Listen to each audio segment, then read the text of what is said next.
So I do like having a traditional transmission in this Frontier. I'm glad Nissan didn't figure out a way to put a CVT in this thing, because the 9-speed is really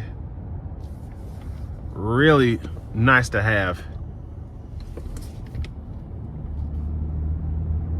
And especially if you want to manually shift, there's just something about a traditional transmission.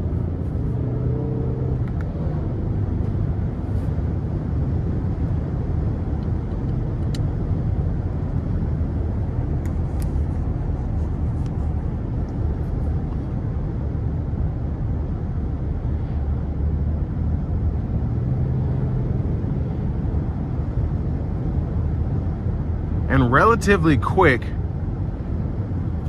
for a small pickup like this.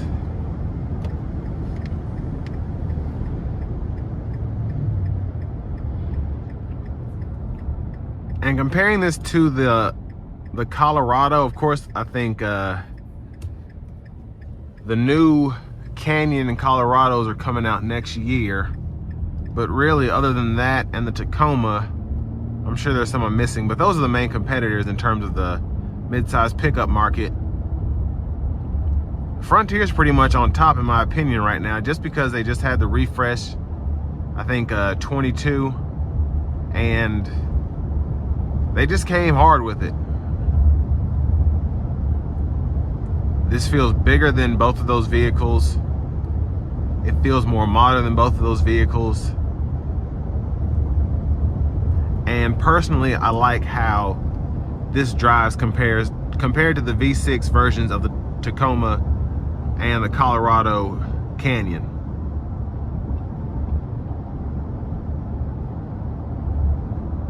Now, I will say I think both of those are due for an upgrade, so Nissan might want to be ready for a refresh in a year or two, because the new Canyons I know look sick, and I'm sure if Tacoma or if Toyota comes hard like they did with the Tundra and the Sequoia with the Tacoma, the other manufacturers are going to be in big trouble. So you heard it here first, Nissan.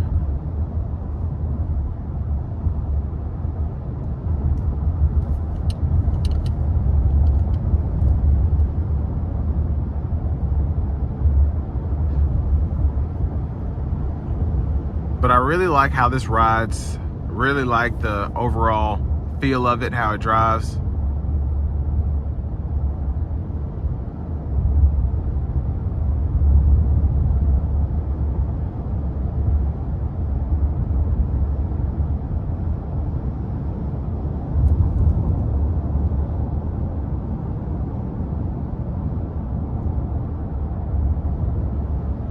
I will say that the hood is pretty in the line of sight, but not overly intrusive, just because of how high I'm sitting up.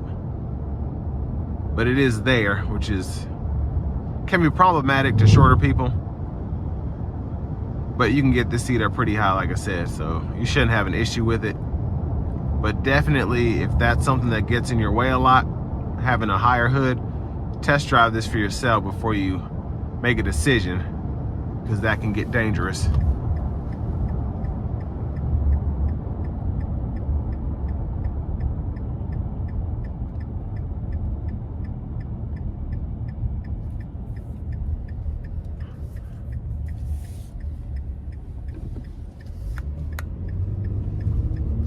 Now, I will say the brake and the gas pedal are just a bit touchy for my taste, but for this kind of truck, I think it's a good setup, especially if you're going to be hauling or towing.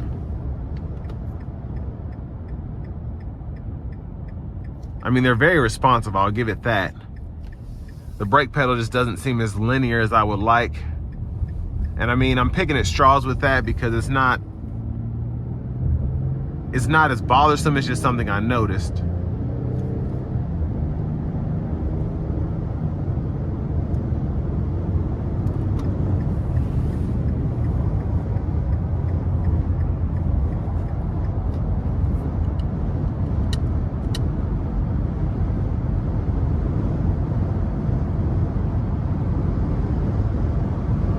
And really good ride quality coming down the interstate here.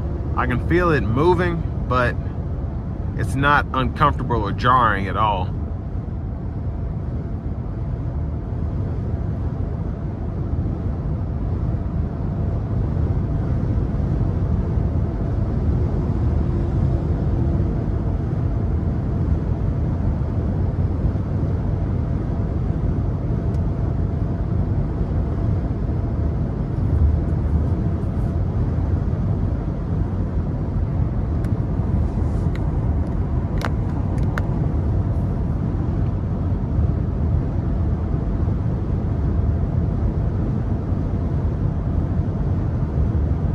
And overall, really quiet in the cabin here.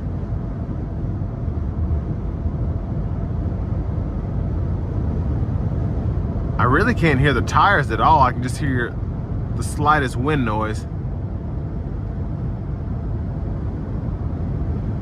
And everything you kind of have to listen for. It's not like it's intruding on anything. Let's see if I can test out the adaptive cruise here. So I'm cruising at 75, I'm gonna put it up to 80. And then I'm gonna adjust the gap forward. And you can see to keep that safe distance, it is actually slowing the truck down.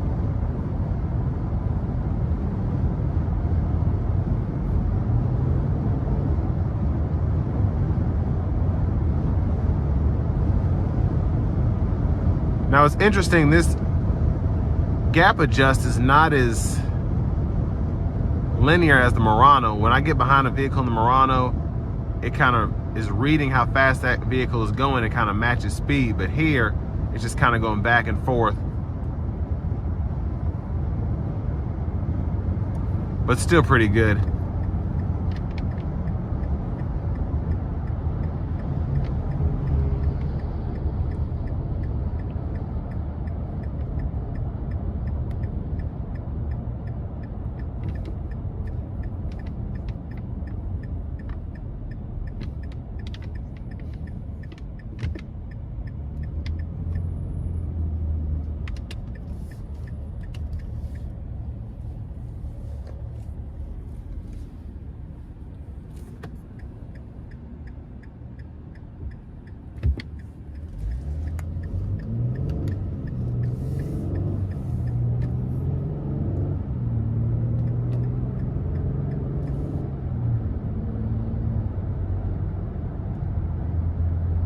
But overall, I'm pretty impressed with this truck. Of course, not a lot of changes, if any, for the 23 model as opposed to the 22, but still a really good option if you're in the market for a mid-size pickup. And I want to give a huge shout out to John Roberts Nissan here in Manchester, Tennessee for allowing me to review this truck today. And this will bring me to the end of my review of the 2023 Nissan Frontier SV Crew Cab.